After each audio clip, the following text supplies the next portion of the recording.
There is a hill in Scotland with one tree on it. You can walk up it this afternoon. The path is short and well kept, and at the top there is a single Scots pine standing on its own, the lower branches hung with ribbons, hundreds of them, tied on by people who came up here on purpose. They are not decorations, they are for a man.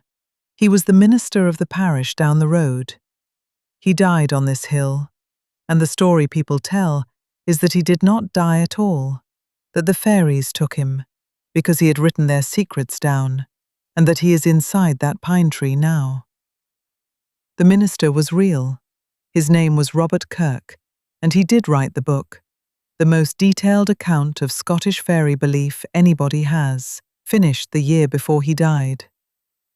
But he did not write it as a man letting a secret slip. He wrote it as evidence for the defense in an argument he thought he was losing.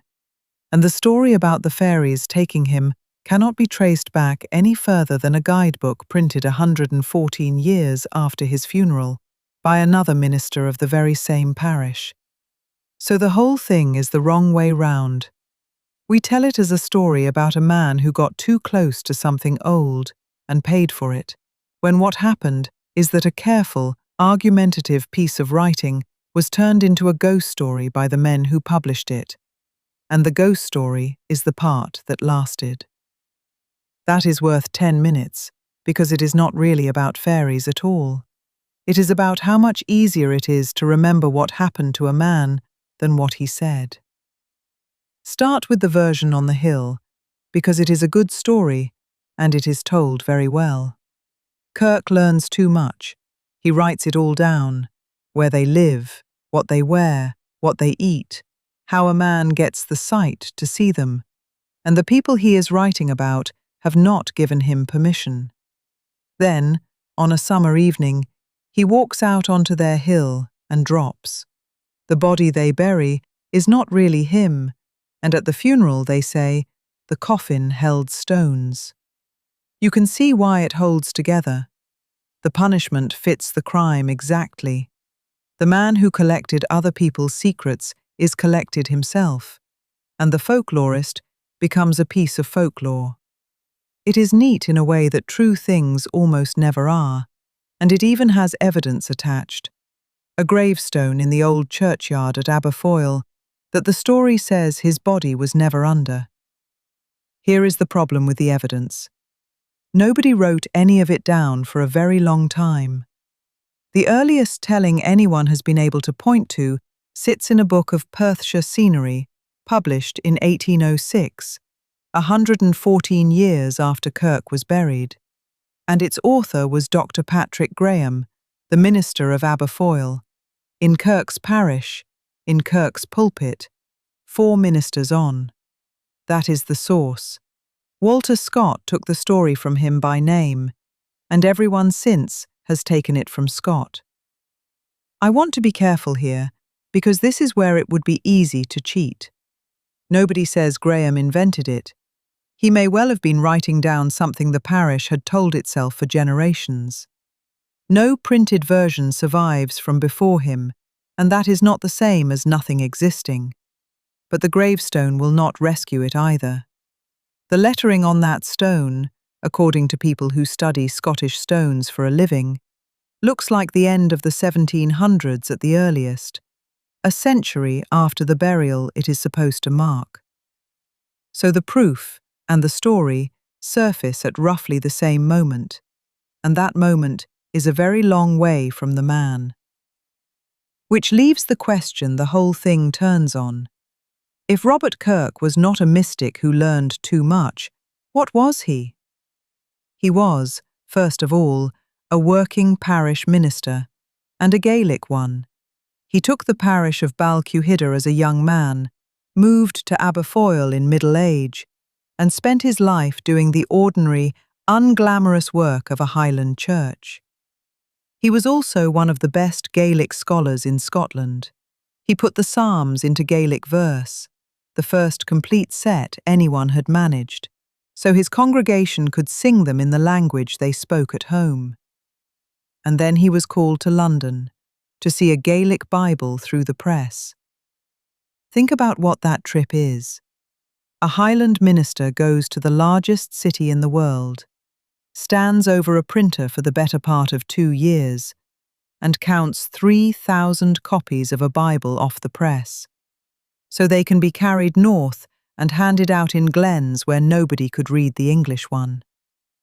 The bill for it was paid, as far as the record goes, by Robert Boyle, the chemist, the Royal Society man, one of the most famous minds in Europe. That is who Kirk was.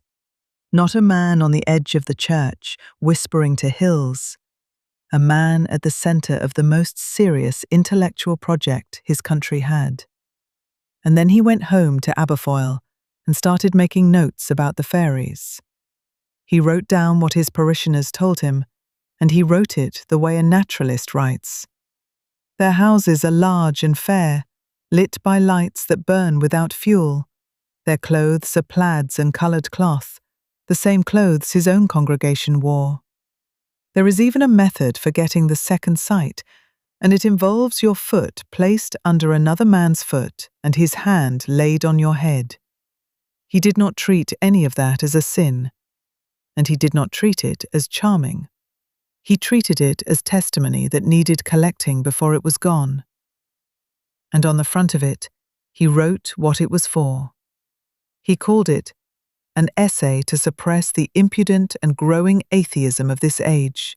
That is his own sentence, and it turns the whole story over. Kirk was not betraying the fairies. He was calling them as witnesses.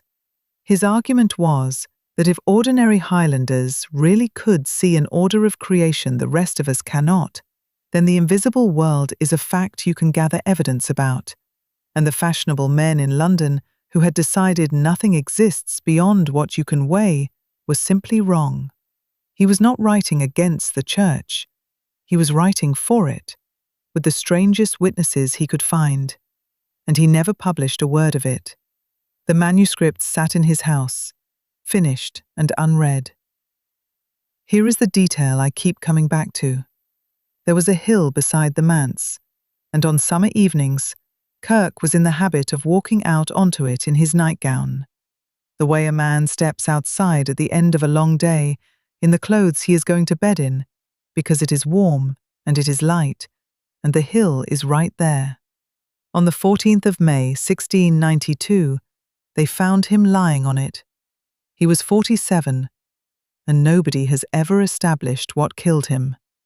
There is no mystery in the death, only a man out on his own hill in his nightgown, in the last of the light. What happened next is the interesting part, and it happened slowly. For 123 years, the manuscript did not exist as far as the world was concerned. Kirk's family kept it. Copies were made by hand and passed between people who cared about such things, and one of those copies is still in Edinburgh. Then Patrick Graham put the abduction story into his guidebook, and The Man in the Hill entered print.